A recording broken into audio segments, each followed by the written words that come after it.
moto ona bango.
In the fifth of our policy dialogue series on the electoral process in Zimbabwe.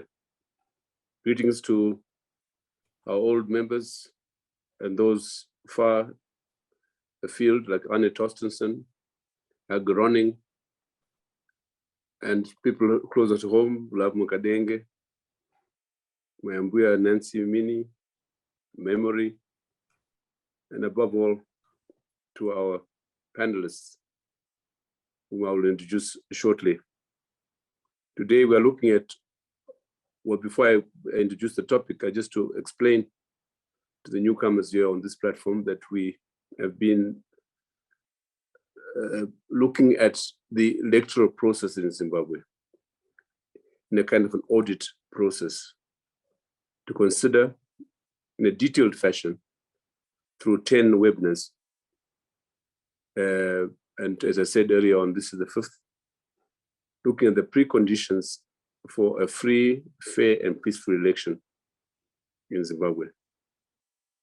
And so far, the indications are that history is likely to repeat itself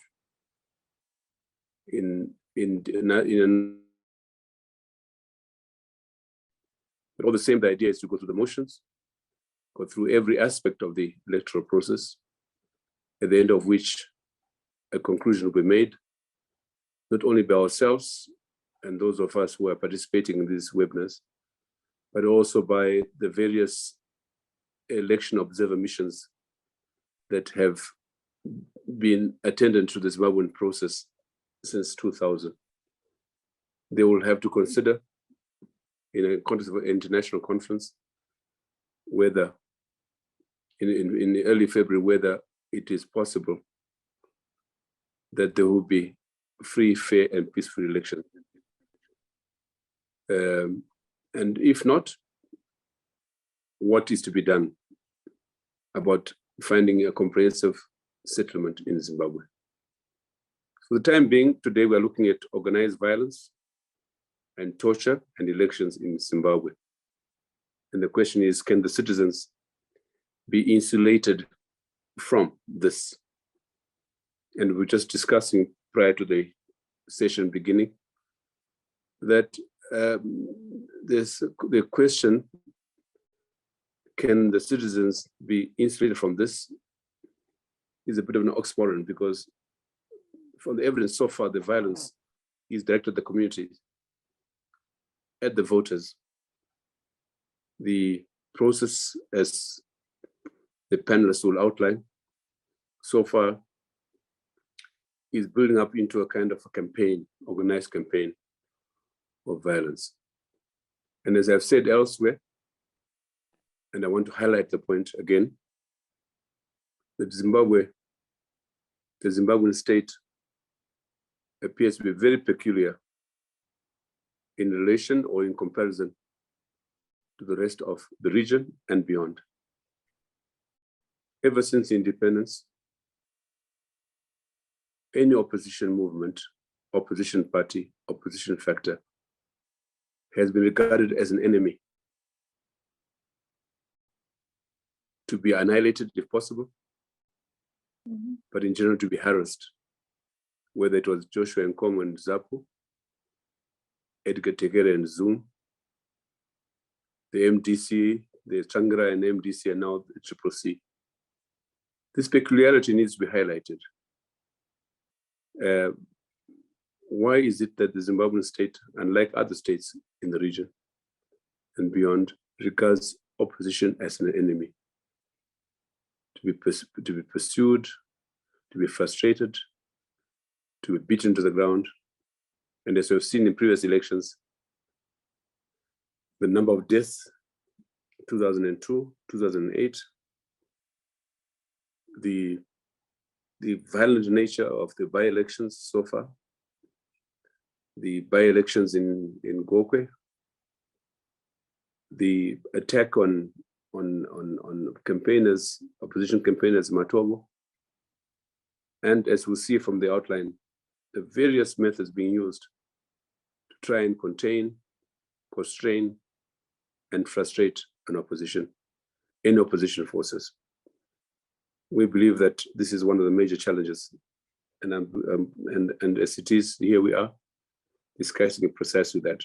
So I have a panel, able panel, Tony Rila, my colleague, co-convener of the platform Concerned Citizens, and a senior research fellow at RAW. And RAW are partnering SAPES Trust in this series. Tony has done a lot of work since the 90s on the electoral process in Zimbabwe, but basically on the struggle for democracy in Zimbabwe. I can't think of any person who's more informed about that process, especially with respect to the legacy of violence in Zimbabwe.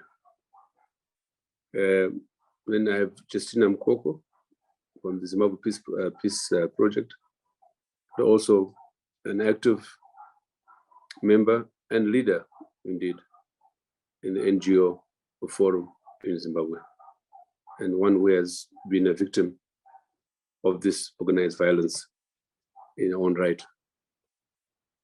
And last but not least, Rose Hanzi, Director of the Zimbabwe Lawyers for Human Rights, an organization that has worked selflessly, persistently, courageously in defending the victims of violence, political violence in Zimbabwe. So in welcoming them now, I will begin with Tony Rila, give us the outline of the problematic, and then Justina and Rose will be the discussants. Thereafter, we'll open the discussion to all of you to make your comments. I'd like to also welcome our partners, Arnold Tsunga and Jack Zaba, who have joined us, and Martino, Stabo Chef, Temba Tendai, welcome. Tony. Obrigado. Thank you, Eva. Good evening, everybody. I think it's always a very mixed blessing to talk about organized violence and torture in general, and especially in relation to elections. As Eva outlined, this is part of a series that is looking at what we decided were a useful framework for an audit ahead of an elections. We've looked at a number of things. In particular, we've looked at contrasts between Zimbabwe and Kenya. And why we took that was that both Zimbabwe and Kenya, a decade or so ago, had some very, very violent elections. And what we were struck by is the way in which Kenya has cured many of those problems. And each of these pillars we've looked at. We've looked at irreversibility, which is in the main was an examination of how election petitions are looked at. And we were very grateful to have there Willie Matunga, former Chief Justice, to outline how Kenya has resolved the problem of irreversibility. We also looked at inclusion in many ways, and we also recently looked at delimitation, and we were very pleased to have a world expert, Staffan Darnoff, take us through what would be acceptable as a delimitation process. Each of these has been captured in a policy brief, and you can get those off our website and elsewhere. But tonight the task is to talk about insulation. And the way insulation was framed at the beginning by Phil Zanchia was that it was two parts. One was that, and following the Constitution, that everybody was able to participate by being eligible to vote. And that speaks to delimitation, voter registration, etc. But it also talks about the process that happens during the whole lead up to an election, of how people are free to move, engage, discuss with candidates, with political parties, and ultimately to vote without constraint. And that is the major issue that we're bringing in today. And that is the issue of political violence. And as Ibo pointed out in the beginning, Zimbabwe is a complete outlier in SADC in the fact that it has the most violent elections in the SADC region. And this has been going on certainly in many ways since 2000, but elections prior to 2000 through the 80s and through the 90s were not free of violence. Now, this is not to talk about what some people have called anticipatory or constructive rigging, rather. That is the ways in which what we all understand rigging to be, which is tampering with the voters' roll or manipulating the count. What we're trying to talk about here is the way in which citizens' rights and freedoms to participate are in many ways constrained in Zimbabwe. And David, if I might at this particular point share my screen. Okay, you can go ahead. Thank you. Right. Can people see that? Not yet. Not yet. Hang on. I had to press something else. Okay. Share screen. Where am I? Okay. So, folks, what I've tried to do for ease is to put some notes together that hopefully help frame the discussion that's going on. So as I've pointed out, we have 5 pillars and we're dealing with insulation. And the concern is about the rights to participate and vote. And organized violence and torture is certainly the most serious form of interference. And those of you who've been watching the SAPES dialogues over the past few years have heard multiple discussions about the role of organized violence and torture. And it's fair to say that Zimbabwe, I think internationally, is one of the most documented human rights crises on the planet. By rough estimation, we've had over 600 reports since 1999. And that's an extraordinary number of reports. And credit to the human rights organizations who documented all of that, and also credit to the citizens who were brave enough to make report and come forward and talk about the violations they've experienced.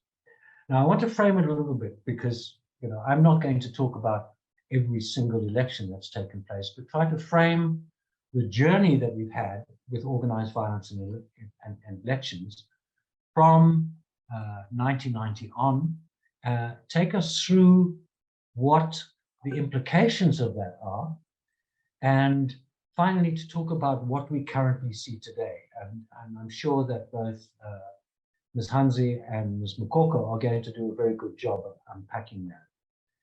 The point I want to make at the beginning is that 99 represented an enormous change in Zimbabwe, and it was a major break with peace. That was the first time for an enormously long time that we saw soldiers on the street, mass torture, mass arrests. And it came at the end of sustained livelihoods by people, the whole ESAP process, and the diminution in people's livelihoods. People were very angry in 99, and they demonstrated this. And the response of the state ahead of 99 was extremely brutal. Those of us who were involved at the time were shocked. It was a major change after a decade that I think we could have said was largely peaceful. What it also represented, I think, as political scientists would tell you, was the end of political trust. It was the end of political trust by the government with its citizens and the citizens with the state, and not just the government. It wasn't just the government, it was that state institutions had now come out in a very partisan fashion. And here I want to make this point here, that there's considerable discussion about apathy. I think we have to deconstruct apathy in Zimbabwe. It generally means that people are apathetic about voting. What we have to see is the apathy that has been produced by total lack of political trust in the state and the government. And that is also added to and amplified by the continuous coercion that the citizens have faced since 2000. And that, the combination of those two things, the lack of trust in the state, and that's produced by the collapse of their livelihoods, the increasing poverty, the food insecurity, all of these things have left people with no faith in the state. But what it also marks is the lack of trust that began in 2000 in the state with its citizens. Ivo made the point earlier on that the state sees opposition as enemies, not opposition as you might see in democracies, but as enemies, people to be dealt with in harsh ways. And it's also important to note that by the time that we get to 2022, what the citizens of Zimbabwe say is that the only trusted institutions in the country are churches and NGOs. And you can think about that in terms of the Private Voluntary Organizations Act.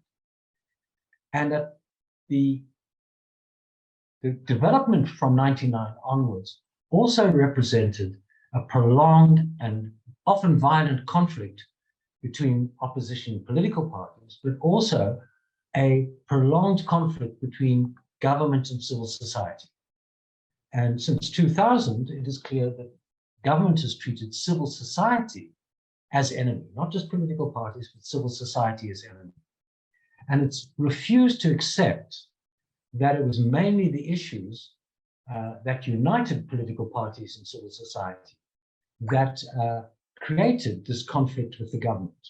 It was common cause. It wasn't that civil society necessarily supported an opposition political parties. It was that the egregious human rights violations taking place, which were documented by both political parties and civil society, caused government to see them as jointly responsible for this attack on them. And the consequence for that, and we hear this stuff about sanctions again and again, it led, this violence, not just the property rights, this led to the international isolation. And that international isolation, which nobody talks about, and SADC doesn't seem to understand, was not just about property rights and economy, it was about human rights violations, and particularly violent elections. That's what started the ball rolling. Okay, so if we actually look at elections, and I'm just going to go through this briefly, it's clear that elections between 80 and 2000 had lots of problems. It's documented by Jonathan Moyer in his very good book, and by John Mukumbi and Daniel Campany. But elections from 2000 had an utterly different character. Firstly, elections in 2000, 2002, and 2008 were exceptionally violent. And a number of reports have pointed out violent to the extent that you could make the case that these represented crimes against humanity. And what that means is the violations were both widespread and systematic, and they were focused on a particular group. There's no doubt the evidence shows that. And it's commonplace to say that 2008 was the most violent election we've ever had. And that's true to the extent that it was exceptionally brutal and very short.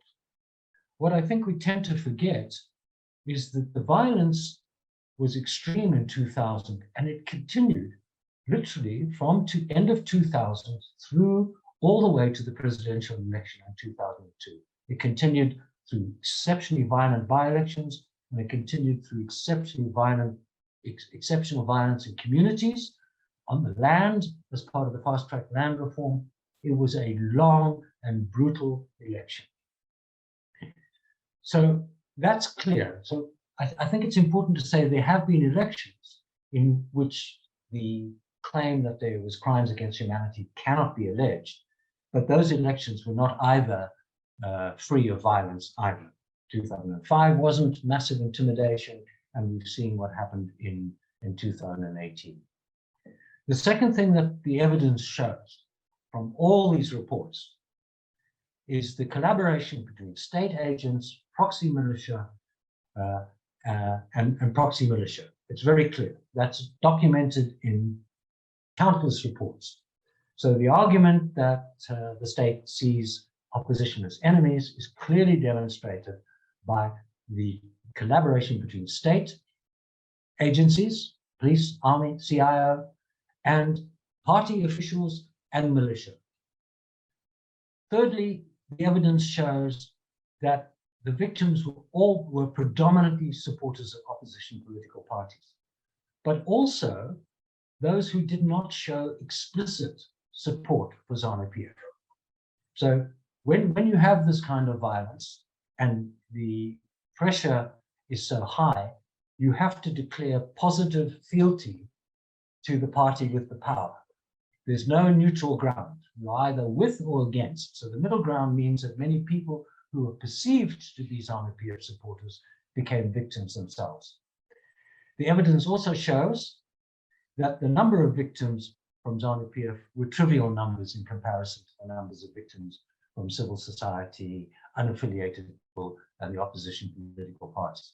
This makes it clear that the one argument that you can make that it was inter-party violence is a nonsense. Fourthly, and particularly for 2008, there is good evidence that shows that the organized violence was extremely well organized.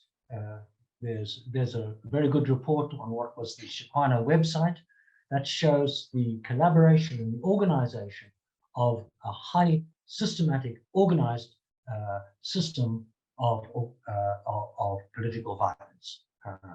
And it included party members and included traditional healers. And that's important. That organization leads also to the kinds of claims that this might be crimes against humanity. Fifthly, organized violence and torture is always preceded by a marked increase in violent rhetoric and hate speech. And that's important. We've seen this in many places. When violent rhetoric and hate speech is there, then actual violence follows very, very quickly. And there's some very good reports on that produced by the Zimbabwe Human Rights NGO Forum. One produced many years ago and one more recently, showing that the increase and the kinds of statements that are made. I can give you multiple examples, but I'm not going to. And what's particularly important is to link, for me anyhow, is the link between this violent rhetoric and, if you want, the rhetoric of the Liberation War. The Liberation War and that rhetoric is of a genuine, bona fide civil war in which there were enemies in the state. This is a democracy since 1980. There are no such enemies, and the use of that kind of violent rhetoric creates the presumption for people that that kind of is a license for rhetoric, and we can comment on that. I commented before, Zimbabwe is the most violent country in the region when it comes to election.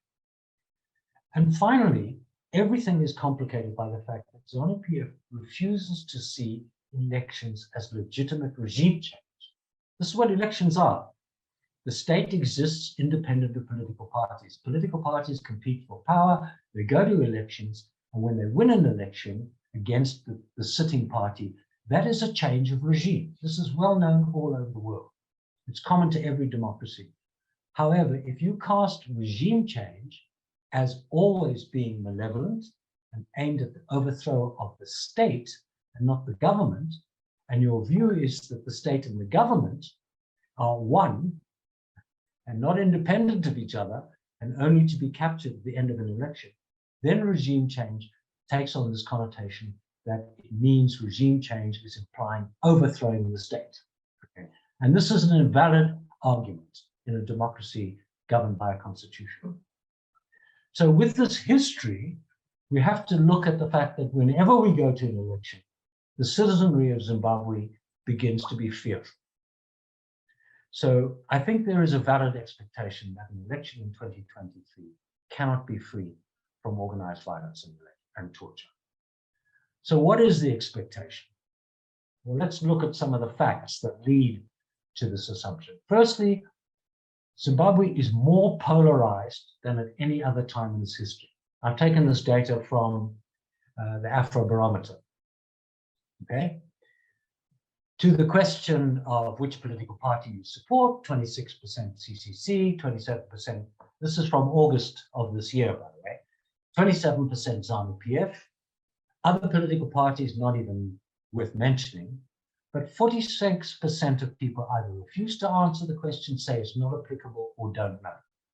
Nearly half the people polled as a representative sample of our population are unwilling to declare any political affiliation. That tells you something, right? And that goes back to my points about coercion and the lack of political trust. Secondly, since 2017, the government's performance has been disastrous, to put it in a simple way. Increased food security, deepening poverty, the failure to deliver public goods and schools and services, health is nearly collapsed, education is a disaster, power cuts, you name it. Now, these are all indicators in any decent election that a government that fails to deliver what citizens want and need will be voted out of power. And I will comment here, this is not unusual in Zimbabwe's history. In the past, ZANU-PF has been delivered to power with 2/3 majorities, with exactly these situations being present. But the point about it is that all of these indicators suggest a deeply unhappy citizen who may well be desirous of change. Thirdly, I think it's clear that the increasing violent rhetoric and hate speech has ratcheted up a knot over the last 18 months. And they're terrible statements, you know, that a man can say, go out and kill Chalisa and his family and is not locked up in jail instantly is one example of it. But there are others. And it's said all the time. You hear it everywhere that CCC, civil society, everyone are cast as enemies, and that increasingly violence comes into those speeches. And by the way, you know, the lawyers will tell us you're not entitled to do that. You should be prosecuted for such hate speech.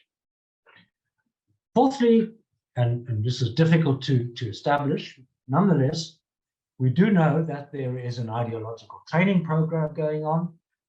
We do hear suggestions left, right, and center that militia are being mobilized, and all of us can remember the consequences of the National Youth Training Scheme and the so-called Green Bombers, and what their process was for the 2002 presidential election. If that is the case, this is a deeply sinister sign and something that should be exposed and identified as fast as possible. Fifthly, all elections are problematic, but in Zimbabwe, the contest for the presidency is always the highest value problem that we face. And we face that because the powers of the presidency are so enormous. To some extent, they're being channeled by the new constitution, but in general, the powers of the presidency are enormous. He who controls the executive, by and large, controls the state. And that's very important. And right now, this contest is more serious than it has ever been before. This is the most serious contest for the presidency ever. And it's clear that the incumbent is less popular than any time since the coup. And as we see endlessly in the press, facing challenges from within the party itself. And if you look at the Afrobarometer data from August, there is no difference between the two most popular candidates for the presidency. I think we can discount everyone else. But once again, 31% of the population are unwilling to refuse, or they say they're not going to vote, or they don't know. This is very important because they are the people for whom insulation is utterly critical. They're the people who need to be going out there and looking at the candidates and saying, I like this one, I like that one, I don't like this one, I don't like that one, without any fear, without any prospect of coercion, without any intimidation. That makes a big difference. And you do the numbers, you can work out.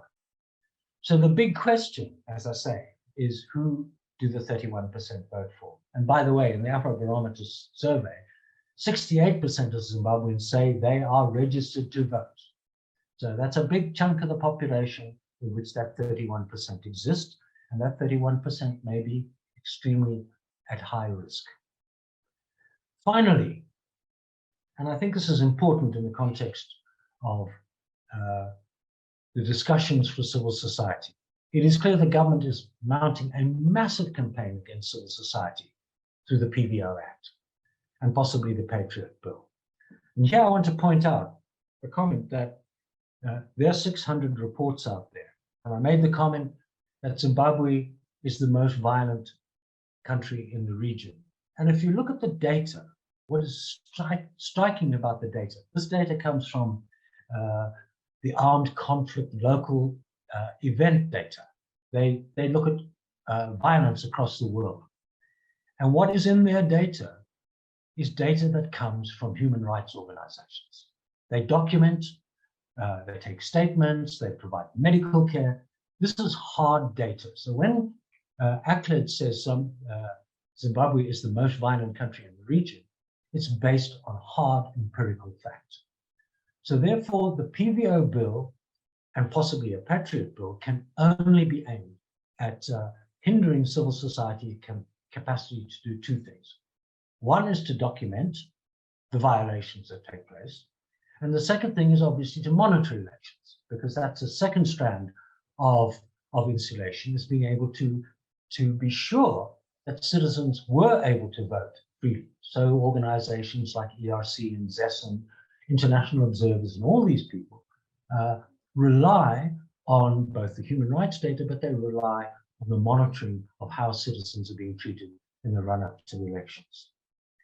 And here you just got to remember, Afrobarometer says quite clearly, while they have very low trust in anyone else, the highest trusted group in Zimbabwe are non-governmental organizations. And that tells you why NGOs are seen as a threat by the state. So quite apart from all the indications that extensive rigging is taking place, in the last 4 webinars we've been talking on these platforms about the kind of standards that should be applied to be sure that no manipulation is taking place, there's no gerrymandering of constituencies, that information is freely available, that we have confidence that election petitions will be managed in a fair and transparent manner. We now have the fact that we also have to look at the fact that all the indicators are that a peaceful, non-violent election is excessively remote. And I would comment here that if you do look at the history, the consequences for losing power, for a legitimate change of regime, are too ghastly for ZANU-PF to contemplate. There are credible allegations of crimes against humanity, and there is the increasing demonstration of corruption on a gross scale and the looting of the state's resources. These consequences, as people have pointed out before, come back to live. And these are the liabilities that people will face in losing this election. So in closing, I would say the prospects for insulating the citizen to participate in a free and fair election are virtually none. I'm deeply pessimistic about the election. Thank you very much, Ivan. Thanks, Tony. Thanks very much for that brilliant outline, detailed, cogent, and of course, very, very scary and yet predictable in terms of the possible trajectory as we move towards the elections, if the elections take place. I say that because the level at which the violence is increasing threatens the possibility of elections. I heard yesterday the opposition spokesperson, Fazama Harris, saying that the understanding of the import of the violence, in particular the disruption of the press conference yesterday or the day before, was that the ZANU-PF or the state want MDC or CCC rather to withdraw from the elections. And she adds that we will not withdraw from the election. So the question is that against that background, what can we expect? More and more conflict and less negotiations as to, I know there was a conference recently which was sought to make a pact, the election pact, that the elections will be peaceful and so on and so forth. The reality of the ground is not happening. And Tony's outline has been very detailed in showing us the pattern of elections since 2000 and the reasons why in this election in particular, about which already a number of spokespersons from the ruling party and from the state have been very clear that it's a win at any cost for ZANU-PF. Let me turn now to Justina. Justina, welcome. Thank you very much, Doc. It's a tough fit to follow after Tony has spoken. I think he raises critical issues related to the Afrobarometer figures, where there are these people who do not know who they are going to vote for, who don't want to reveal who they support. I think even as we are recording incidences of violence, you also recognize that there is a significant chunk of people who do not want to reveal their affiliation. And for me, that points to the fear that is amongst citizens. They are afraid of being targeted if they are associated with probably a party that is said, where people probably will be termed to be politically incorrect. And as we are talking about insulation, I think we get worried about the politicization of some of the processes that are supposed to deliver elections with integrity or credible elections. I will not get into the freeness and fairness. We have seen some of the squabbles that have taken place in delimitation meetings. And as Tony was speaking about the PVO bill, we are also alive to how those were also disrupted. And I think there is concerted effort and a systematic way of approaching citizens in terms of instilling fear and harvesting out of that. And I would also at the outset say that I'm very afraid of the elections in 2023 because the signs on the ground do not point to a situation where citizens will actually be able to participate in these processes without limitations. I think since the by-elections in March, we have seen violence actually increasing in a lot of communities, and we are all well aware that in February we lost a life in Kwekwe, and some of the people sustained life-threatening injuries. But I think what has become of greatest concern at the moment, when we look at the violence that rocked Matabeleland South in Insisa and also in Madobo, is the importation of the violence, where the perpetrators are not from the areas that are being targeted. This is not the first time that we have seen violence being burst in. I think what we see with this is that they know that if violence is imported into an area, those people will do whatever it takes because they know they're going to disappear with their identity, which they did in this case. I think we think those who were on the ground were able to take down the registration numbers of the vehicles, but we are not sure what the police is going to do in terms of ensuring that they have investigated to find out who the owners of those vehicles are. And I think why they also want to import violence is also, I think Tony spoke to the trust that CSOs and churches have in communities. There's been a lot of work in terms of fostering resilience in communities. And I think probably they find it extremely difficult for them to be able to cut through, and they are having to bring in people from other areas. What we also saw in this, I spoke to one of the victims from Insisa, and she was saying she suspects that the guy who kicked her on the forehead must be doing martial arts.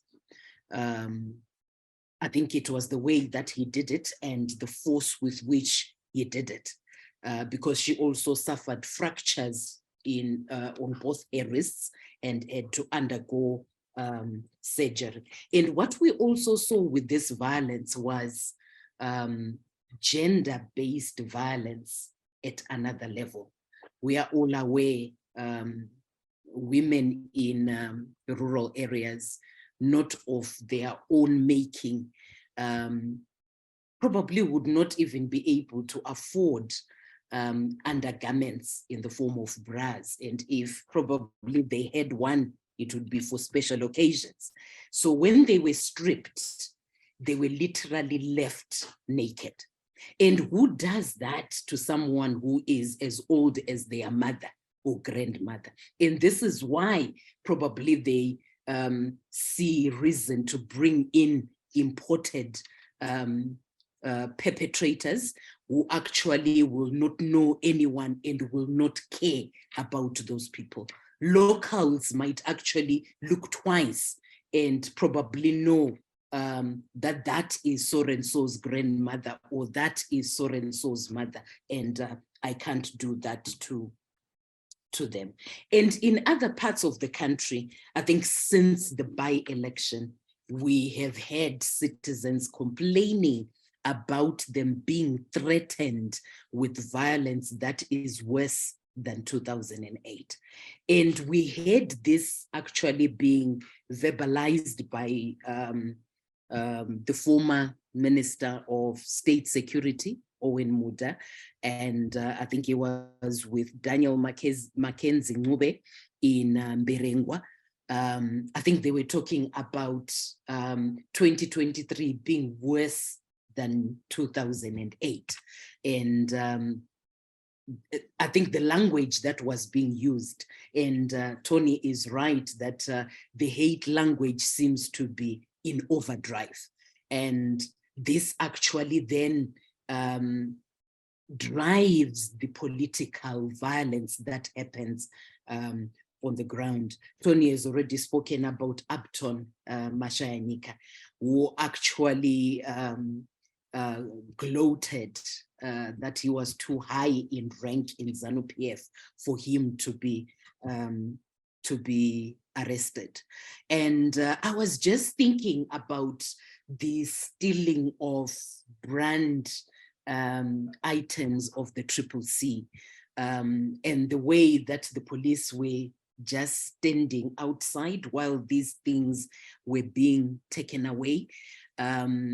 My greatest fear is that they might actually be used by people who will pretend that they are CCC with those brand items that could actually then result in the arrest of people. We know what happens when people from the opposition or civil society have been arrested.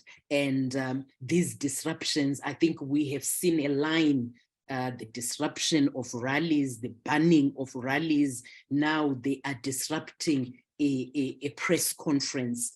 And all these things are actually happening. And for me, the perpetrators are known because the pictures of these two were seen, and the way that they were doing it was like they were not in a hurry, as if there was something that was supporting them to do this, and they felt actually protected in terms of being able to do this.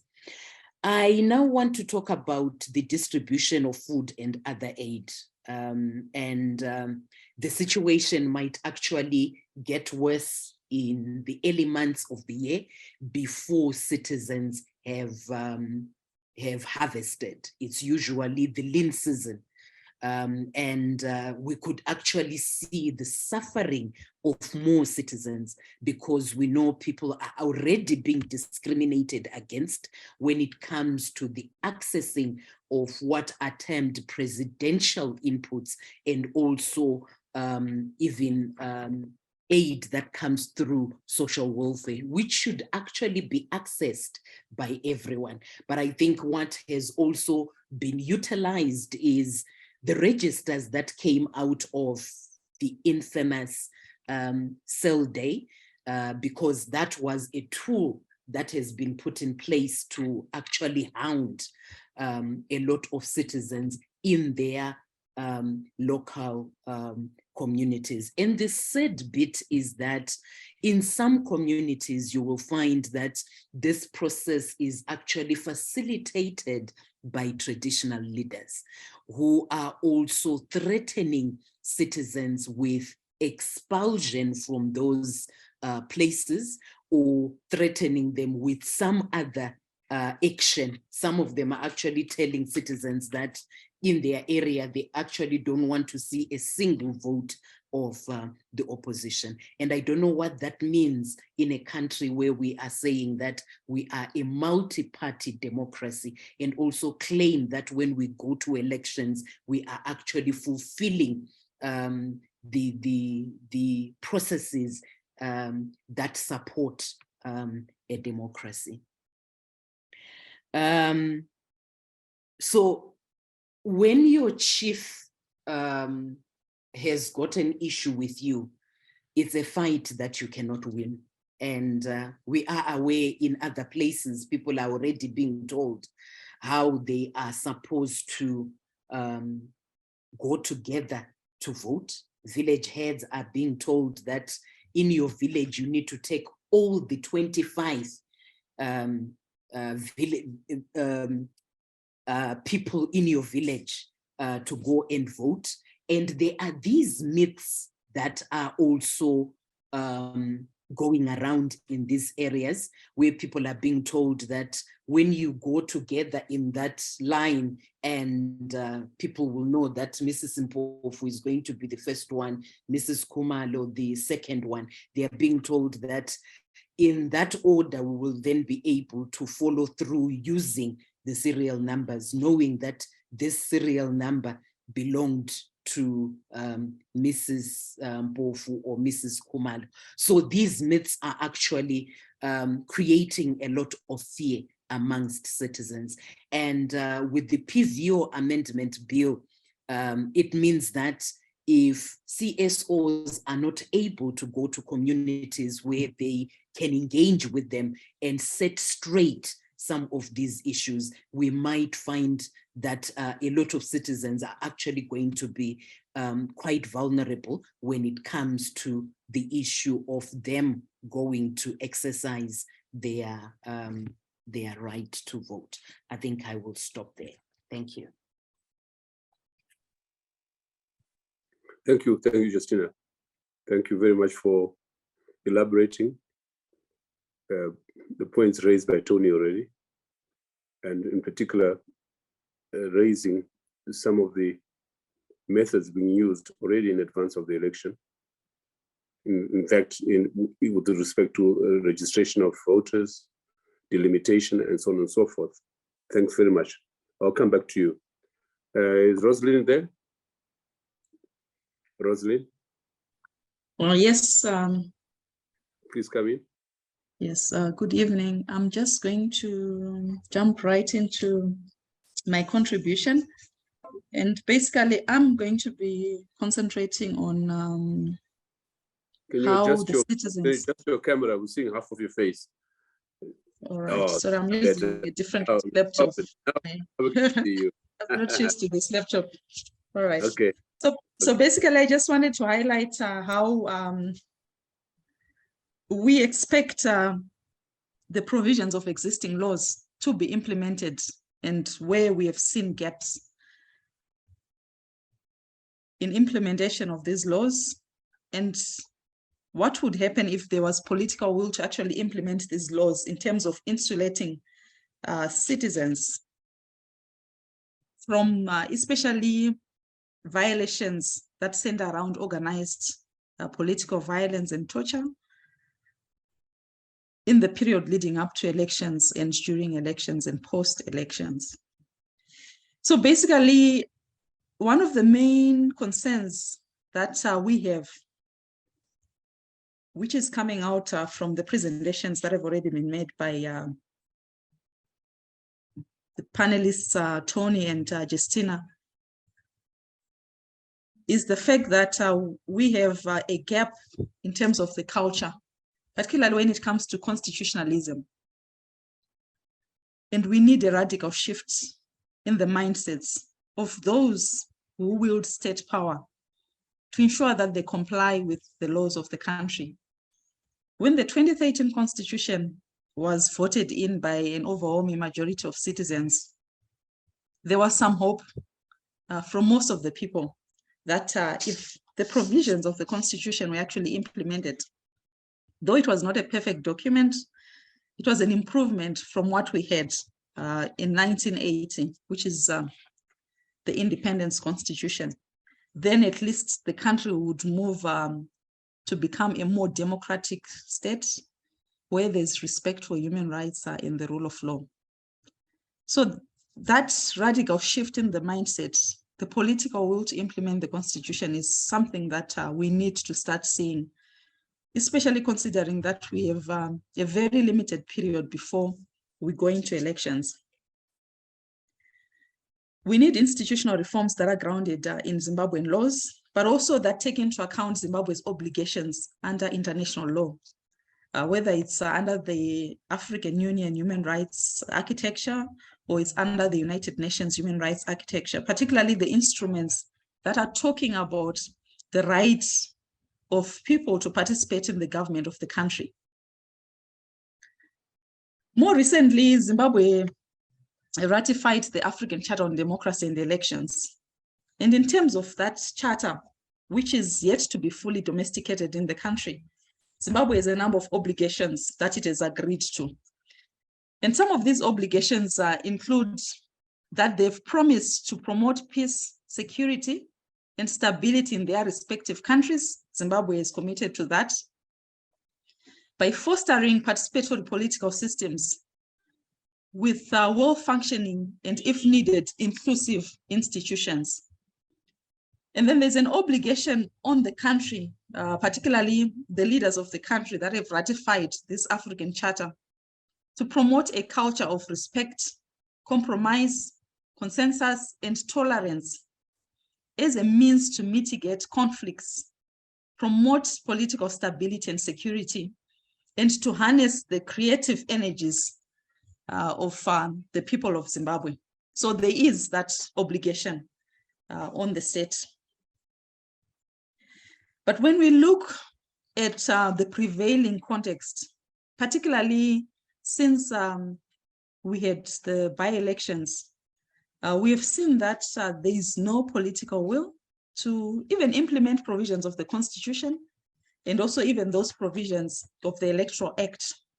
Although we do agree that there are some outstanding reforms to ensure that the Electoral Act is compliant with the Constitution and also compliant with Zimbabwe's obligations under international law. If we look at the Constitution as it stands now, particularly if we are going to look at Chapter 7, which basically talks about elections, electoral systems, and processes, it categorically says that there are principles of electoral systems in Zimbabwe. And this means that the elections must be held in a peaceful, free, and fair manner. And that those who participate in the elections must be free from violence or other electoral malpractices. So what we continue to see is the lack of political will to fully implement provisions of the Constitution. But if we go down to the Electoral Act, we also see that we do have some mechanisms that have been set in the Electoral Act. Even as it stands now with the gaps that we have seen, the Electoral Act compels the Zimbabwe Election Commission to ensure that there are multi-party liaison committees that are established. One of the main concerns that we have always had over the years was that the timing within which these committees are supposed to be established is rather too late, because they say that as soon as nomination is closed for the elections, then they should move to then constitute these multi-party liaison committees, and there are different levels. So we have a national multi-party liaison committee, we have a constituency multi-party liaison committee, and then we also have a local authority multi-party liaison committee. But in terms of the timing of setting up these committees, it's a problem because elections in Zimbabwe are not an event. Whilst we're anticipating that we're going to be having elections next year, sometime next year, we are already witnessing cases of political violence. And one of the main calls for reform, particularly for the organizations that are working on elections, was that the Electoral Act must be amended to reflect the reality on the ground that elections are not an event, so that we have some of these mechanisms that are already inbuilt in the Electoral Act being activated sooner rather than later during the electoral cycle. And then we also have a code of conduct that is now part of the main Electoral Act, following the reform of the Electoral Act in the previous elections, where political parties have certain obligations in terms of ensuring that they do not contribute to violence, but also that they actively participate in these multi-party liaison committees in terms of ensuring that they are represented and they also adhere to the decisions of these committees that are supposed to be made by consensus. And of course, as we move towards the 2023 elections, the main concern that we have is that some of the critical areas of reform, which if they had been actually implemented and taken on board earlier on, maybe just following the 2018 elections, then we would not be having so many issues of concern if there was political will to actually implement these reformed provisions of the Electoral Act. And then I would also want to just highlight that we also have certain institutions that are supposed to be supporting democratic, free and fair elections because of their role that they play, whether it's in terms of election dispute resolution or in terms of preventing crimes or in terms of ensuring that there are effective remedies that are available to those that become victims of crime. So when we look at what has been happening at the moment, and if we go back to the last 12 months, one of the main concerns has actually been that there have been a lot of videos circulated on social media where we have seen some office bearers within the ruling party calling for violence against the opposition leadership. And then we have also seen a lot of videos where the opposition has been posting and showing that they've been attacked during some of the campaigns by suspected ZANU-PF. And sometimes they've actually identified them to be ZANU-PF because of their regalia and other identifying products that they will be having. And in terms of the constitution, you'd really expect that we now have a police service that is going to act and investigate such crimes without fear or favor in a non-partisan manner. But of course, the concerns that we have is that although there are some videos that are circulating of people calling for violence against certain people, some of those perpetrators or some of those suspects have not been arrested at all to date. And there have been some follow-up with some citizens writing to the police to check how far they've gone in terms of arresting certain people, but there's really been no progress on that. And then I just wanted us to also look at the judiciary and some of the concerns that we have, particularly around election-related dispute resolution. We still have the same concerns that we had in the previous elections in terms of having confidence in determination of election-related disputes. We have not had any reforms to ensure that the rules that govern the resolution of election petitions are reformed to comply with the Constitution. We have very old rules that are governing the determination of election petitions. And then you tend to find that most of those that are participating in elections don't have confidence in approaching the electoral courts. There needs to be a radical shift in terms of reforming the judiciary, the rules of court, to enhance access for those that may have issues around election-related disputes, to be confident enough to approach the courts and not to resort to self-help going towards 2023, but also for them to have confidence enough to be able to report cases of politically motivated violence to the police and have the confidence that once they report cases of politically motivated violence, these are going to be investigated in terms of the mandate that the police service has in the Constitution to protect lives and property, to preserve internal security, to maintain law and order, and to uphold the Constitution. And if we look at the Constitution, the Bill of Rights provides for security of the person. And in terms of Section 52, there's actually a right not to be subject to violence by any source. And political violence is one such form of violence that the Constitution envisages when it talks about protection of the person, the right to personal security. So going ahead in 2023, we remain concerned and will continue to call for electoral reforms. We know that the ruling party has expressly stated through some of its key leadership that they are not going to reform themselves out of power. But reforms are necessary for us to be confident that we are going to have elections that can qualify as free and fair, and also for the citizens to be able to participate fully in the 2023 national processes. Thank you. Rosalind, thanks very much. This beautiful outline of the law, constitutional provisions, including Chapter 7, Electoral Act.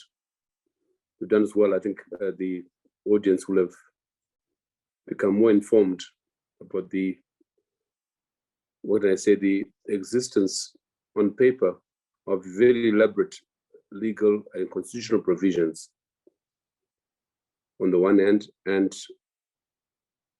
the apparent disregard, one might say, of those provisions. I mean, the 2013 election constitution is almost 10 years ago, and we're still talking about implementing it. Electoral Act, almost every other day, mention is made of them, of it, and yet we still have. My question to you, Rosalind, is it possible to have those provisions of the Constitution, Electoral Act, Chapter 7, implemented and implemented in practice before the elections in 2023? What's your assessment as a person on the spot? Well, my assessment is that there's no political will to implement provisions of the Constitution. If there was political will to implement provisions of the Constitution, then we would have seen a radical shift in attitude from November 2017, which we have not really seen, especially considering the events of 1 August 2018. Before 1 August 2018, I think there were very few incidents. Just repeat August 1, 2018, what happened? Well, on August 1, 2018, there were cases of violence against citizens, which were instigated by members of the Zimbabwe National Army, which were recorded and captured on social media and other media platforms, where they opened fire on unarmed civilians following some spontaneous protests on delays in release of election results. And there were a number of casualties, fatal casualties, where some citizens were murdered in cold blood. And then we had 6 of them, although the number, I think, is in dispute because civil society has a number and government has a number. And there was a commission of inquiry that was set up. It came up with recommendations, but most of the recommendations have not been implemented. But of course, of concern is the culture of impunity that August 1 just buttressed, which we have always been concerned about. The perpetrators of the violence against the citizens within the state security, particularly the military, were never prosecuted or held accountable. And of course, this perpetrates the attitude, particularly from the state agents, that they are above the law, where they are not held accountable. So I would say, given events of 1 August and what happened following the Mothande Commission of Inquiry and the non-implementation of those recommendations, there is no political will to reform, whether it's state institutions that are supposed to be supporting democracy, the rule of law, but also the fact that we have also seen further developments, particularly in the amendments to the Constitution, where you can see that the executive, particularly the president, is moving towards re-establishing control over certain arms of government, particularly the judiciary, the way you see provisions within the judiciary being amended in terms of how judges are promoted, and the extension of the term of office of the Chief Justice. So I would say from what we have seen so far, there has been no political will, and it's highly unlikely that there's going to be political will to start reforming some of these institutions and also to start complying with the Constitution, given that there seems to be a desire to ensure that 2023 is won at all costs by the ruling party. So my question for now, I'll come back to you. What's your verdict? What's your prognosis? What's your prediction? Will there be free, fair, and peaceful elections in 2023? June, July 2023?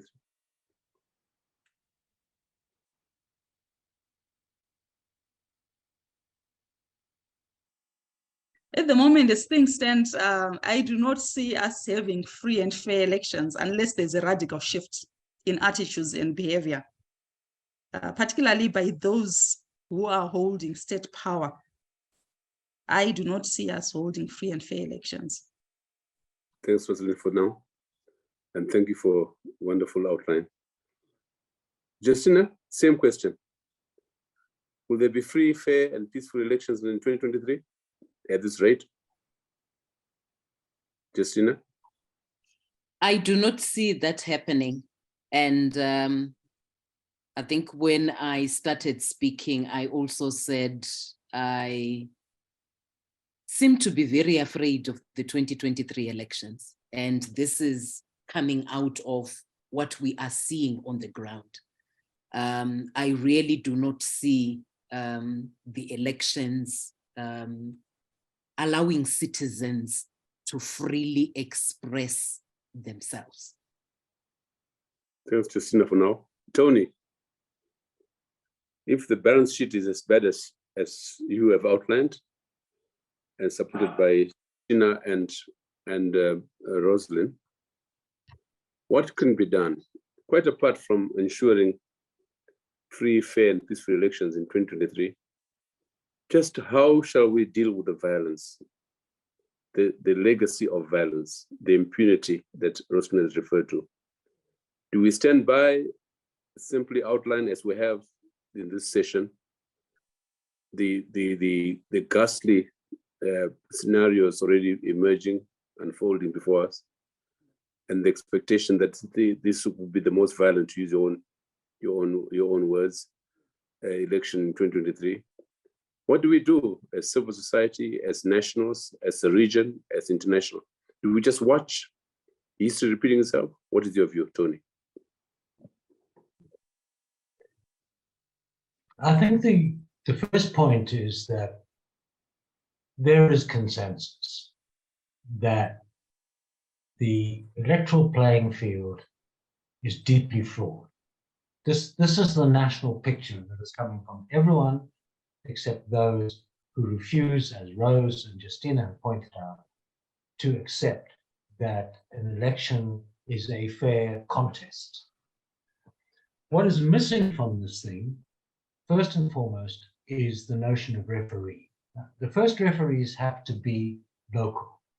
It must be clear that Zimbabweans have to state absolutely categorically and soon that the process is unacceptable as it stands.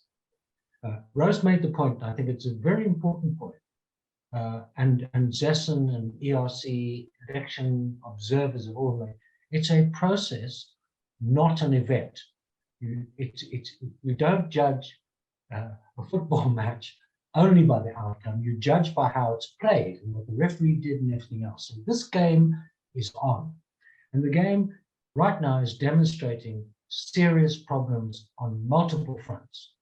And the one that matters the most to citizens is safety and security and peace. And Rose, I think, outlined all the possibilities for the state with political will to implement this. So the first thing must be not mealy-mouthed codes of conduct. There must be a vociferous statement from civil society, churches, labor, everybody, that the conditions are inappropriate right now, and a demand that this be dealt with. That has to be said and not looked at has been the case since every election since 2000, that in the aftermath, we do a post-mortem and say, well, that wasn't very good, was it?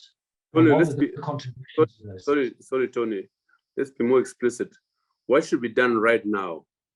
Right now. Beyond, Right now, beyond statements, we want the state to take responsibility for insulating the citizenry from violence, which is already unacceptable, reached acceptable level. What should be done? What is your recommendation as to what should be done at a national, regional, and international level? Beginning with the national level, right? But national, there must be a clear statement that the conditions, according to everyone, are impropitious, and the state has to implement the constitution, the laws, the police, the security sector, everything else. It's fine. We all know what the state should be done. The second level is that the region should accept that we've got a renegade state. It does not obey its own rules. It doesn't follow its own constitution. It brutalizes its citizens, and therefore there must be immediate action. And what that requires, in my view, is the immediate embedding of high-level, long-term observers from SADC who are independent on the ground observing what's happening. It needs to happen now. The call must be for particularly regional observers. Thirdly, and the international community needs to bolster that, and they need to start talking about not only what do we do now, but what do we do about the consequences if the now doesn't work? In other words, if there's complete, as both Rose and Justina pointed out, the probabilities of the state responding to this and saying, yes, we'll do something, are approximating zero, okay? So they will not respond. Ergo, the alternative voice of opposition political parties who bear the brunt of this, of churches and civil society, have to say, right now, this must stop. These things must be put in place immediately, and we demand intervention by the regions in the first instance to observe the process, and not to come 4 days before the election and sit and drink beer at some place. They need to be here, and they need to be embedded in the processes. That means should that include a threat by the opposition parties to withdraw from the election? Yeah, this is my personal view. I mean, I've felt in 2002, and I was one of the agitators, that the violence was so extreme that they could not participate in the election. And that was also the case in 2008. And the signs were not propitious either in 2013, as you well know, for the situation. In those situations, you do not participate in an election, right? Now, that's very problematic, right? But the point is that you have to have a position that is built on the national and the regional and the international. You cannot just play spoilers and walk away from it. You actually have to say, with great support from the nation, that we are fearful of going into this election, we are being intimidated, being denied food, we fear violence, the state is not dealing with our insulation and our protection, therefore we demand immediate action. Okay, I'll come back to you, Tony, at the end. You could maybe frame some recommendations at the end. But for now, I want to open the discussion and I welcome comments, questions, and indeed interventions as necessary. I see very august politicians on this platform. Fei Chung.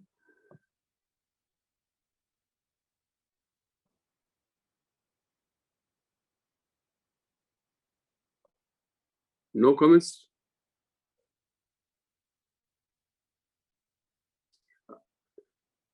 I'm hoping that there were some members of the opposition movements there on this platform. I wanted to take up the question I raised earlier on.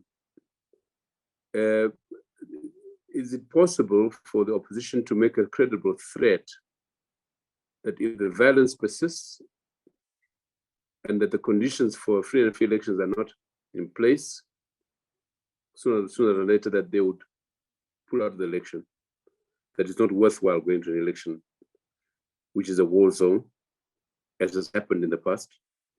I recall very clearly in 2013, I went to the SADC summit, which was called by the SADC heads of state in Maputo, where the SADC summit was trying to get Zimbabwe to delay the 2013 elections on the grounds that, one, the conditions for a free and fair election were not propitious, and secondly, that it was a foregone conclusion as to the outcome of that election. And at the end of the summit, the opposition leaders, namely Changirai, BT, Washman Mube, and the whole team, were called to a separate meeting at the Radisson Blu. And I sat outside the meeting with Mac Maharaj from South Africa. And they were told in that meeting, don't go for elections because it's a foregone conclusion.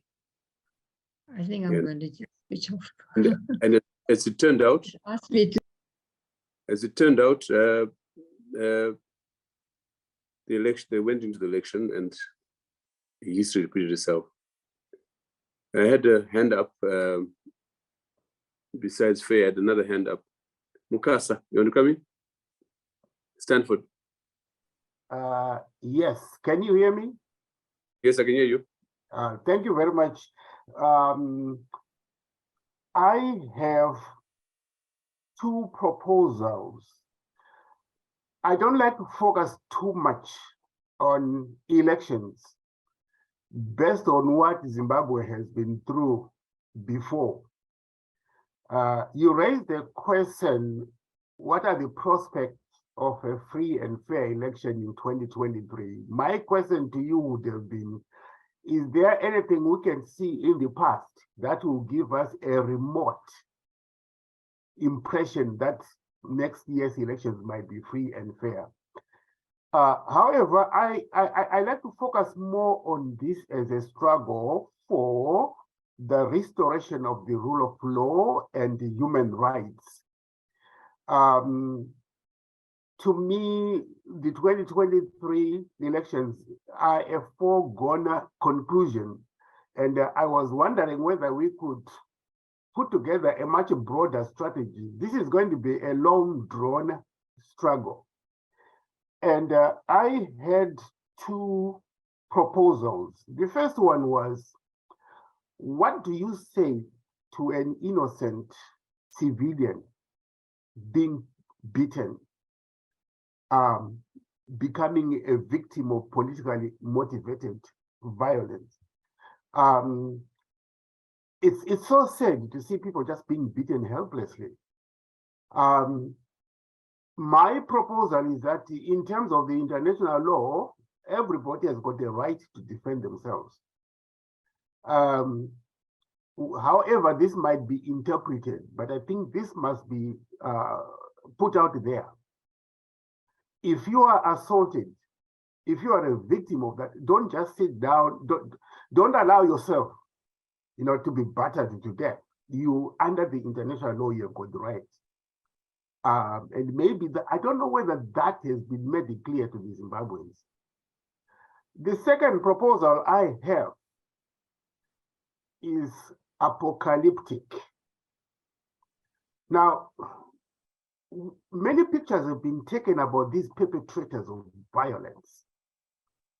And I was wondering whether we could establish a database of crimes against humanity. If these people can be identified and they are specific, and I think the Zimbabwe Peace Project is doing an excellent job. I like the way they document this. If we can have a picture and the crimes against humanity that this person has committed, and then we establish an international database, and then we inform that person that what you did, you might be subject to criminal prosecution in future. Two of my friends did that in 2008. There were MDC supporters who were beaten at a police camp. We were able to identify the chief in charge of that police camp, and we sent him a message to tell him that this thing happened under your watch. We have your name. We know the date this happened, and you might be subject to criminal prosecution in future. And I'm reliable informed that that person, and we also told him, we will tell your relatives. Some of these people do these things, you know, they don't think that the relatives will know. But we will tell them, when you go back home, your relatives, your wives, your children, your neighbors, your friends will know about what you did. That's what I'm looking at right now, a kind of a long drawn campaign. You know, let's focus on the elections because that's a foregone conclusion. And you focus on the struggle for human rights and restoration of the rule of law. Thank you very much. Thanks, Stanford. Faye, sorry for.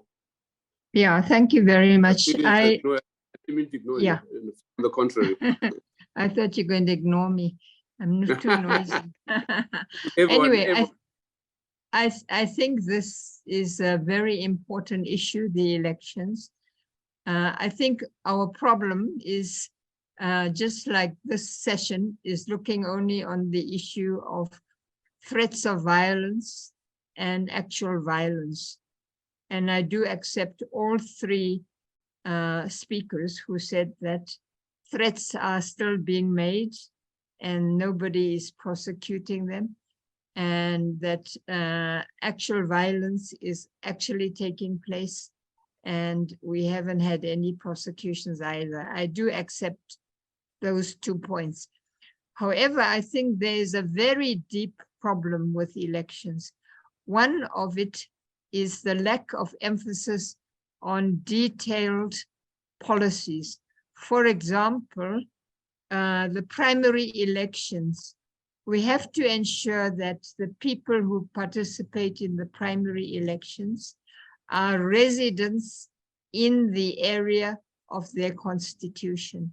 It is quite strange that people are imposed from outside who do not live in their area, either as born and bred in that area or as teachers, nurses, doctors, civil servants who live in that area. I think that is a regulation that should be there, that nobody should be allowed to stand for elections who is outside of being a clearly defined resident, which I want to say is not only what your tribe is, but where you live.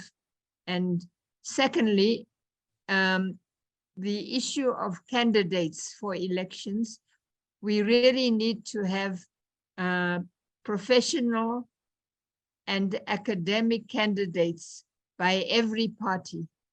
We have to have business people in every party who would tell us what are the business policies which will make the country go forward. We have to have civil servants, let's say educators, teachers, saying together with parents, what is the right fee for primary education in rural areas? You know, we are being told that the rural population has little or no employment, yet the fees may be $150 for a primary school kid. What is the policy of each party? What about secondary school policy? Is there a policy for ZANU-PF to say that the secondary school policy for high density urban areas should be what? What should it be for low density urban areas? What should it be for remote rural areas? I think we should move away from saying the problem is violence. Yes, violence, threats of violence and violence are there. I think we've seen, heard everything, but what are the actual detailed policies of each party? And can we hear those policies so we can debate them? Thank you. No, thanks, Faye. I want to retain you on the platform. What's your view on the violence, this legacy of violence in our country? I think you came in later, but I made the point at the beginning that it's only Zimbabwe in the region and perhaps beyond, in which the opposition, any opposition factor is treated as an enemy. Whether it was Joshua Nkomo and Zapu, Edgar Tekere and Zoom, Morgan Tsvangirai and MDC and now Triple C, where the opposition is treated like an enemy.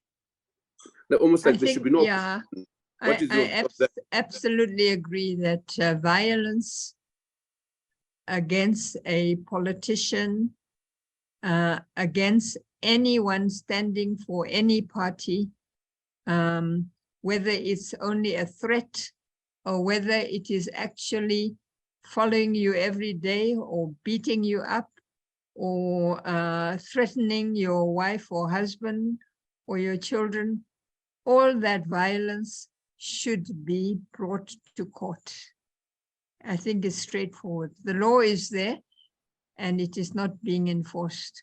I think we have to look at the whole issue that the police are appointed personally by the ruling party.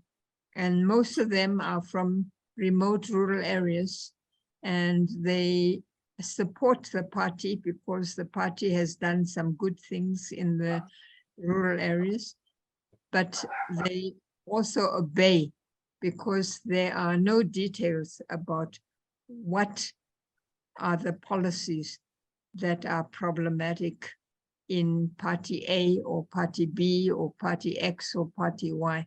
We need to discuss these policies in detail and not just say, so-and-so has a handsome face and a nice physique and so-and-so is beautiful, so we'll vote for him or her. That is no good.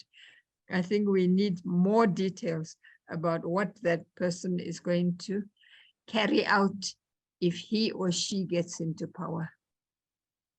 Do you think, my last question to you, do you think that it would be justified for the opposition to withdraw from the elections if the legacy of violence, the campaign of violence continues and escalates as we are witnessing already 8 months ahead of the elections? Do you think that would save lives for one? Because as you know, our elections have become war zones. We lose people during elections in Zimbabwe, unlike the rest of the region. Don't you think that we should be embarrassed at this? That Zimbabwe is the only country in which elections have become a war zone? I think you are right that a political party should not be seen as an enemy of the state. We agreed at the Lancaster House Constitution and agreed again in 2015 that we want elections. And I think we do agree that elections are important. But an election party and an election candidate is not an enemy. They may be strong, they may be weak, they may or may not have policies. That is important. I have not yet heard the policies, as I mentioned. What is the policy on how to create employment for people without O levels compared to people with O levels? We haven't heard parties saying they have a policy which tells us what is going to be done to create employment. What is the role expected of government in creating employment, which is an important, though it could only be 10% of the amount of money that is required or 20% of the money required. What are the people in the Constitution going to do about employment creation? What is business doing about employment creation? What are the ministries doing for employment creation? So I'm saying, rather than say we must just ban because of one point, the threat of violence and the actual fact of violence, it's bad, but we're not going to achieve anything. Thanks, Faye. I understand the input of your intervention that our elections need to be infused with some policy statements or even alternative policy statements. But today we're discussing violence and the threat of it, not only to elections, but also to the citizenry, who should be protected by the state against violence. Tony? Thank Tony? you. I was challenged by Stanford. I think he made some very interesting points. So I want to make a proposal which is based on a certain amount of history. Between 1994 in the South African elections, one of the critical things that the churches did with civil society was they created a national peace accord. Now, this was not an elite process. It wasn't an elite process saying, all you political parties do that. They were activists.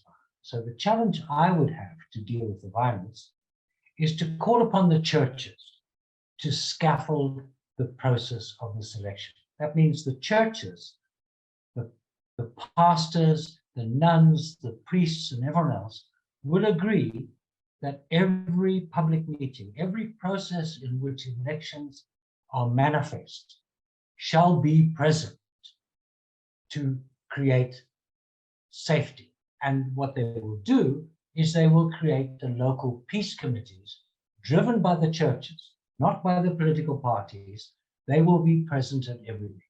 Now, I wonder what happens in Gokwe, in Motobo, and in Caesar when these things happen, when the community led by the Christian leaders of our communities, and they are the dominant constituency in this country, stand there and say, thou shalt not do this. I think this is very important. So I think what we need is not some code of conduct. I think the code of conduct gives you, as citizens, the right to act in defense of the Constitution. So my call will be to respond to your suggestion for practicalities, that we demand the churches take charge of the peace process, that they will make themselves available and will be available at the beck and call of every political party, of every candidate, to be there to ensure that peaceful processes happen. That was hugely important in South Africa. It had a massive effect in South Africa. I think we can do the same in Zimbabwe. So the call is not to the political parties. Obviously it is, behave. But the most important thing is to us as citizens, and picking up on Stanford's point, let's take serious action here and put it in the hands of the churches. I want to support Tony there. Yeah, I think he's correct that we have so many organizations and institutions within our society. We have unions of different sorts, professional unions, educational unions, business groups, and so on. They all should take a role in making sure there is peace during the elections. Thanks. Tony, you're finished, or you want to come back? I'm finished. Yeah, okay. Any other comments? We're coming to the end of the session, but I would invite further comments. As interventionists, as Tony and Fei Chung have been. Any other comments? Yes. Ibo. Yes. Can you hear me? Who's speaking? Tendai. Tendai is coming. Yes, thank you. Thank you. I've been listening carefully to all the contributions. I think it's very important for Zimbabwe society, and I use the word society carefully, that a consensus must be reached. I agree with Tony that the churches have a very important role to play in this process because of the moral authority that they carry. So if you could get civil society, include everybody, and produce a document as we, the people of Zimbabwe, bring these concerns to your attention and have a document that represents a national consensus as the country moves towards the elections next year, and use that document as a tool to mobilize not only Zimbabweans, but the region and the international community to draw their attention to what is going on and invite their involvement in creating conditions for a free and fair election. I think that is something that must be done so that all those who are mobilized respond to a national position taken by all sections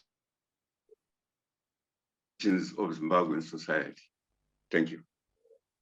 Thanks, Tendai. I don't know on the platform when I made my remarks at the beginning of this session that this series of policy dialogues are intended as some kind of an audit of the electoral process. Are you talking to me?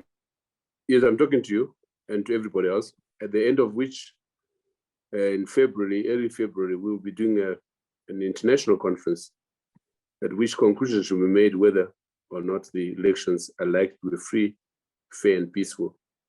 But if not, and this will be an international conference, which will include national organizations such as you have mentioned, made reference to, the national consensus on these matters, regional and international. And the end of it is to say, really, if, as appears to be the likelihood that elections will not be free, fair, and peaceful, what's to be done? Do we just leave history repeat itself, lose lives, have another disputed election, and the rest? So this is some of the things that we will discuss. But thanks for your suggestion. I think it fits in very well with what we are already thinking about. But I think I had another hand. That was Rose, and then I'll get Stanford again. Rosalind. Thank you. So I just wanted to respond to a comment that was made by Stanford. It was around the right of citizens to protect themselves in terms of international law. Maybe just to clarify that in terms of international law, state parties to the human rights instruments have the obligation to protect their citizens from any forms of violence or any harm that may fall on those citizens. And if we are looking at the more recent human rights instruments that Zimbabwe has ratified, particularly when it comes to elections, the African Charter on Democracy, Elections and Governance, it actually places an obligation on the government to ensure that they put in place laws and institutions to prevent incidences of political violence or to respond to such incidents. And I would not really go around advising citizens that they have a right to defend themselves, but I would be more keen on advising them that there are certain institutions and certain actors that have a mandate in terms of the Constitution and in terms of international law to protect them, and that they should be testing those institutions, and they do have a right to an effective remedy in terms of international law. Because if we do go around and tell citizens that they can take action, then we'll be promoting anarchy and lawlessness. And for us to act in a more structured manner that is responding to Zimbabwe's obligations under international law, then we have to fully utilize the provisions of these human rights instruments, the Constitution and the Electoral Act that are there. And where there are gaps, we need to take further action to move for legislative and institutional reforms. Thank you. Thanks, Rose. I was going to say maybe your last remark, but I'll come back to you. There's a question which falls very closely on what both you and Tendai have said. I'm informed that the Minister of Foreign Affairs of Zimbabwe says that a team from the Commonwealth is coming to assess Zimbabwe preparedness to rejoin the Commonwealth, and they're coming next week. What message should be sent to the Commonwealth to help them nudge Zimbabwe to reform and address the primary reasons for its expulsion? So, Stanford, I see your hand was up. You want to come back on that question?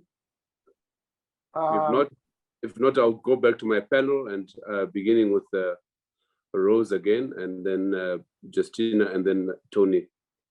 But Stanford, come in. Yeah, a quick response. I've got a response and a suggestion. I'm not saying that citizens should be told they can engage in violence, but the question is, what do you say to somebody who is constantly tortured and assaulted? There is a Roman saying, "Qui custodes custodes." When a government is torturing its people, how much can you expect that government to protect your rights? Even though it's written, Zimbabwe is signatory to the Universal Declaration of Human Rights, is signatory to the African People's, and Human Rights Charter, is signatory to the SADC, guidelines for, conducting elections. And even in the 2013 Constitution, those human rights are entrenched. But it's the same government that is perpetrating this violence against its own people. So it's well and good to say, well, we expect that government to protect the rights, but they are not doing it. So under the circumstances where they are not doing it, what do you do? And the second thing, I don't know whether there are any members of the Zimbabwe Lawyers for Human Rights here.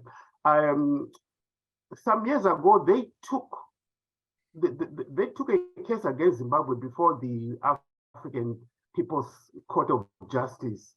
And I was wondering, could they do that again? I mean, is there any way they can present that kind of a case against human rights violations, to the African Court of Justice in the Gambia? That will be, and that will answer one of the questions about what should be done. Thanks, Stanford. We have Rosalind there from the Zimbabwe Lawyers of Human Rights. Rosalind, can you answer that question, but also attend to the question I've raised about the Commonwealth, which is due next week, Commonwealth delegation. And I'm sure you'll be among those that they want to meet, because they're meeting civil society in addition to government. And in doing so, you can also do your summary of your presentation and your last few words. Well, basically, thank you. In terms of the mission from the Commonwealth, I would suggest that they continue to encourage the government of Zimbabwe to implement critical reforms that would ensure that the country moves towards at least respecting some of the Commonwealth values and principles. Because I believe that when they were, I do not want to say kicked out, when they were removed from the Commonwealth, they were not complying with some of these values or principles that the Commonwealth has adopted. And the values that I would really be looking at the moment would be the Commonwealth Latimer House principles on the 3 branches of government that were adopted in November 2003. And of particular concern is issues around separation of powers between the 3 arms of government, which is something that we remain concerned about, which is not being implemented. values around independence of the judiciary in terms of appointment, in terms of remuneration, security of tenure, which are included in those principles. But also, what is more critical as you look through these Latimer principles is the fact that they also recognize the importance of civil society and how governments should actually recognize the role of civil society and how it works towards ensuring that the values of the Commonwealth are actually upheld in the Commonwealth countries. And considering what we are going through in Zimbabwe at the moment with the introduction of laws to close civic space, then that's another critical area that the Commonwealth team should be looking at, whether Zimbabwe is actually moving towards realizing some of these values and principles because of the proposed laws that they're introducing. And then in terms of whether Zimbabwe Lawyers for Human Rights can take up a case at the African Commission, just to highlight that we cannot take up a case at the African Court because Zimbabwe has not ratified the protocol establishing the African Court, but we can definitely take up a case at the African Commission on Human and People's Rights. But there are limitations in terms of what we can do at the African Commission on Human and People's Rights.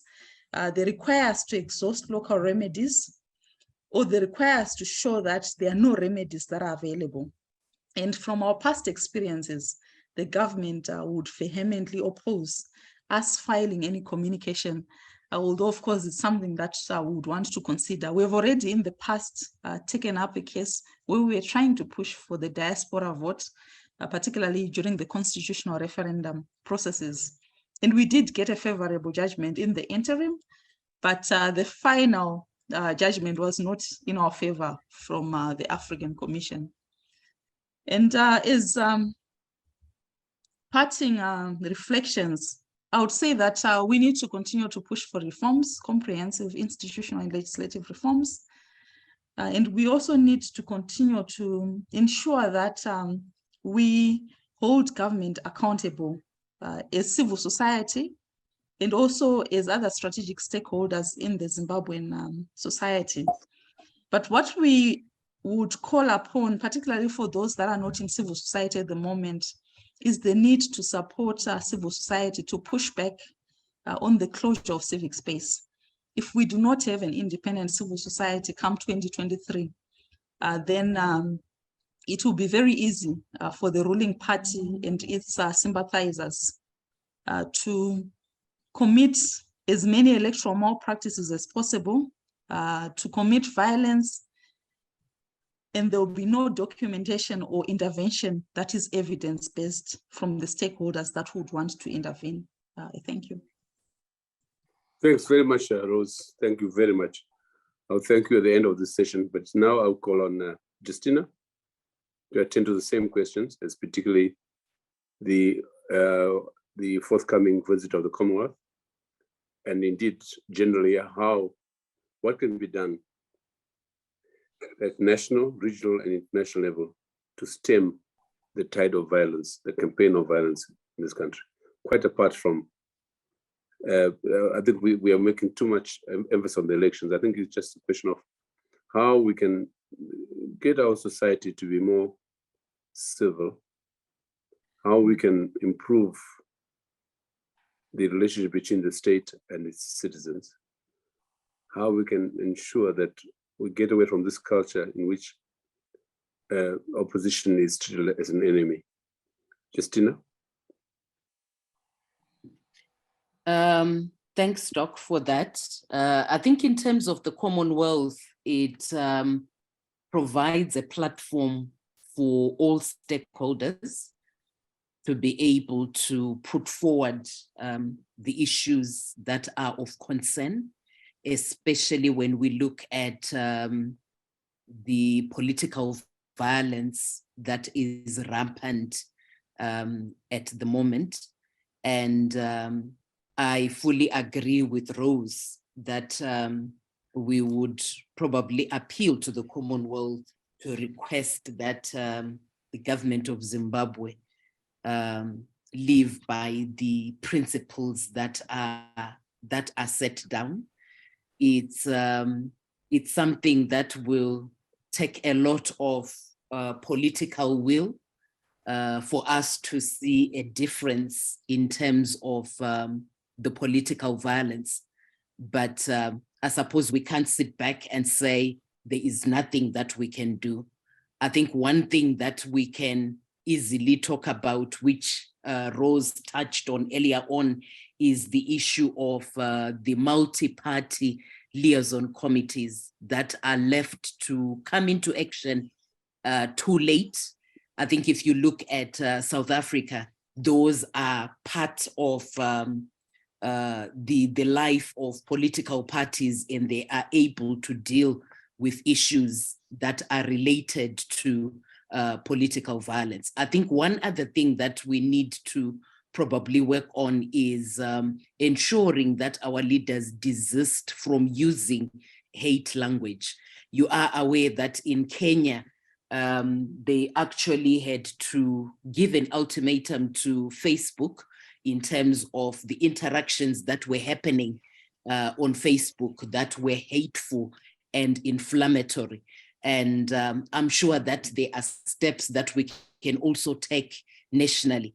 And I believe that regionally, we also need to be appealing and ensuring that we are documenting what is happening and be able to make our presentations both regionally and internationally to deal with the violence that we are facing. I was just listening to Tony when he was talking about the church, and I was wondering if when we are talking about the church, what about the white garment churches that have also joined the bandwagon in terms of using hate language? Because obviously the other side will say, if you're going to have churches at rallies, we would also want to have the white garment churches because they are in line with what they are forging ahead. Thank you, Doc. Thanks, Justina. Thanks very much. Tony? Last but not least. Tony. Thank you. Okay, so picking up on Justina's last point, and this may sound a little inflammatory, to the church leaders, get out of the churches, get on the street, be with the people, stop the violence. That worked in South Africa, it can work now.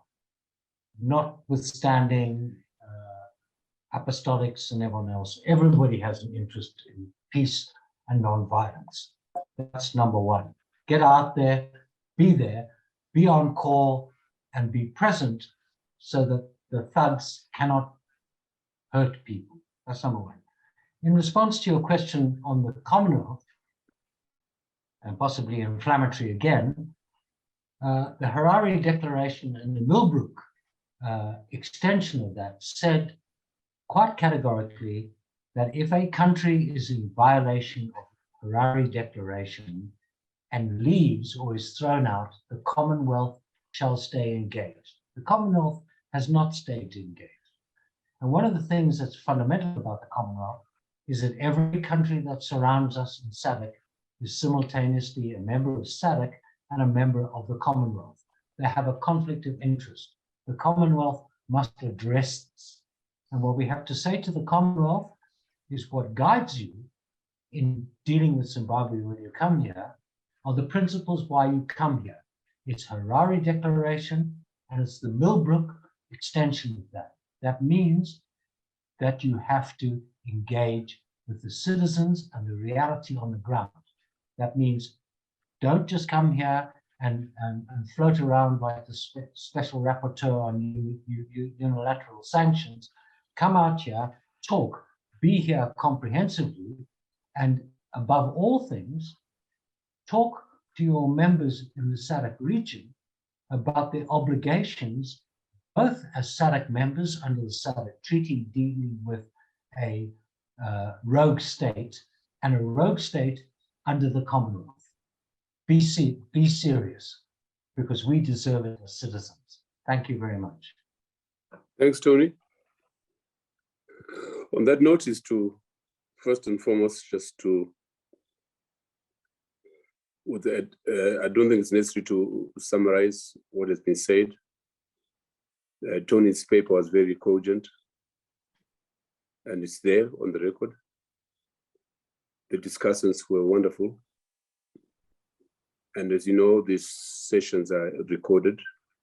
It will be transcribed into the form of a policy brief, but also to feed into the overall series in terms of the audits that I referred to earlier on.